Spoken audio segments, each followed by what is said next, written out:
Hi Pisces, welcome to your September general love reading. I'm just going to kick things right off.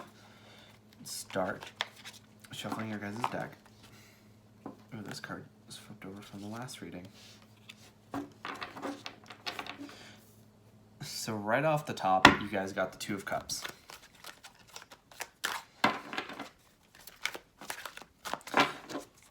Okay, so I'm setting my intentions. Please help me receive the message that'll most help Pisces.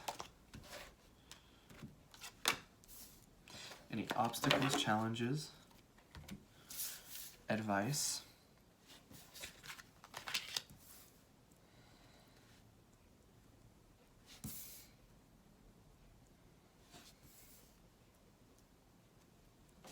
Okay. Or anything that they need to know in general. Message that'll help out the most Pisces.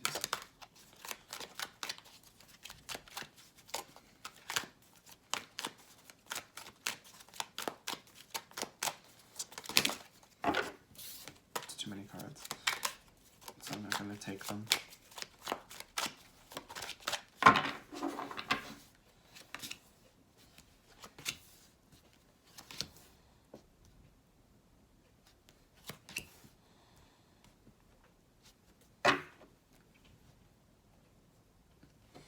Okay, so right off the top, I see the Chariot, and I see the Emperor and the Lovers.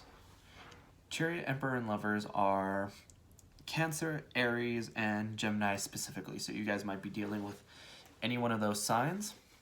The card Two of Cups flipped over in the last reading of Aquarius, so you guys might be dealing with an Aquarius as well, I feel. It flipped over in the deck, but didn't come out in that reading. So the Chariot, to me, this month in particular might be centered around your car. You might be upgrading your car, you might be getting a new car, you might be just taking care of your car in like maybe newer ways that you hadn't before. Possibly if you're buying a new car, or I should say a used car, maybe you're like refurbishing it or taking care of it, sort of upgrading the used car. Maybe the previous owners didn't take care of it as much, but I think for others of you, that might mean that you're moving also as well. So it might be figurative moving in the sense that you're getting accomplishments or accolades, especially since we're in Virgo season, which is all about goal setting and all about achieving goals. And also, you might be moving physically, so you might be moving out from where you are now. You might be trading in an apartment for a house. You might be moving in from like a 2-bedroom house into like a full family-sized house. But I think that for a lot of you, you're going to see movement of some kind in your goals this month in September. So moving on to the actual reading in itself, I see the Two of Cups and the Lovers. Two of Cups and the Lovers both mean the same things to varying degrees of strength, and together they mean love. It's love in big, bold capital letters. And to get them together side by side to me feels like you're going to meet somebody who very well could be the love of your life. Possibly you may have already met them before. I see very strong love. Very strong love. I see some negative cards in here, but the love is so vastly outweighed. Sorry, I should say that whatever is negative is so vastly outweighed by the love that is showing here that it's not even of concern. I feel like we have the Nine of Wands and the Ten of Wands. To me, the Ten of Wands is... Well, okay, the Ten of Wands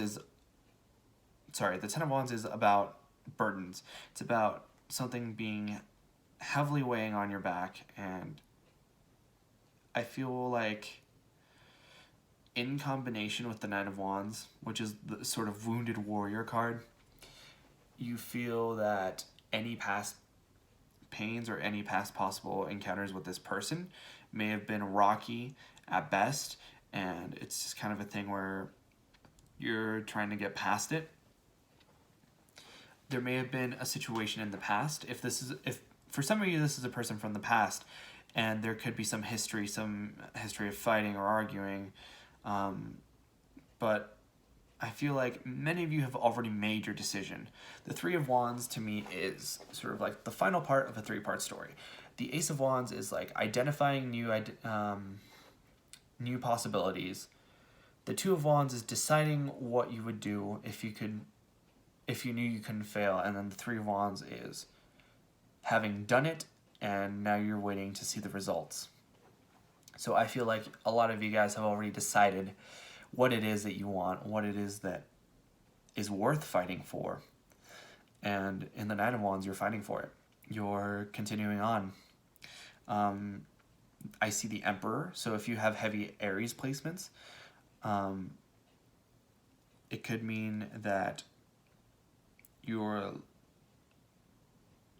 either, like I said, you have either heavy Aries placements or you're dealing with somebody who has Aries placements.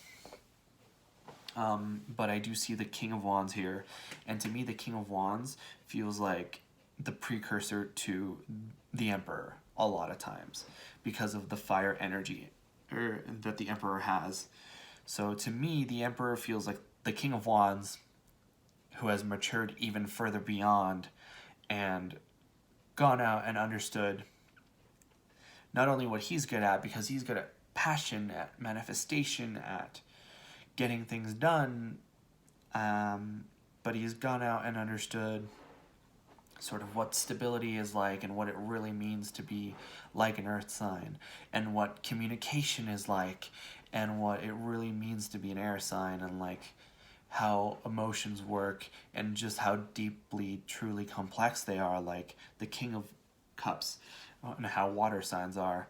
So after having learned all of that, he becomes the Emperor who is able to take care of everyone in his kingdom, or empire. The Emperor is the ultimate father figure, the King of Kings for the people in his empire. And I feel like with this Fool card, you've sort of started on that journey. I feel like you've started on the journey of self-perfection. Not so much self-improvement as self-perfection. I feel like you feel... I mean that metaphorically, obviously, but I'm hyperbolizing, but I feel like you've been on self-improvement, and you're at a point where you're like, yeah, I want to do this even more. I want to be at a point where I'm very happy with myself and who I am. So for a lot of you, that journey may have just started. For a lot of you, that journey may be coming to a close, and you're starting a new journey based on your previous journey.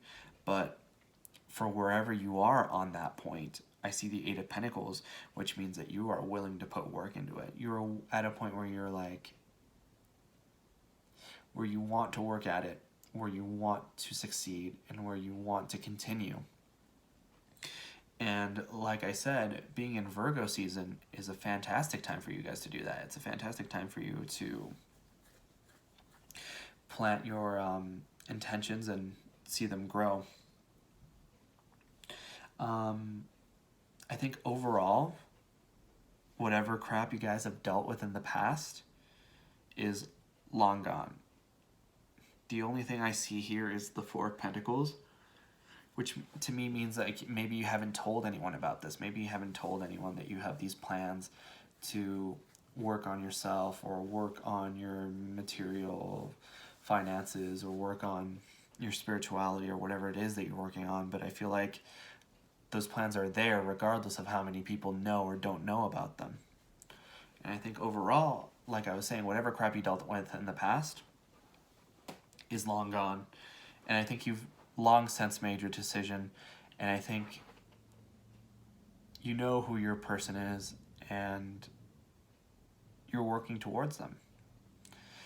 I just think, like, if you can get to a point where you are the Emperor and you're happy with yourself, this person is gonna come all by themselves.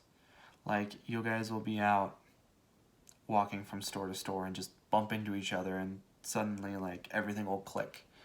So, definitely, I would say keep it at it. Keep at it, because you guys are doing great.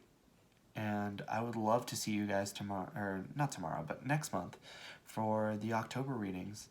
So I wish you guys the best, and I really hope that you guys will come back to watch my October readings. I'll see you then.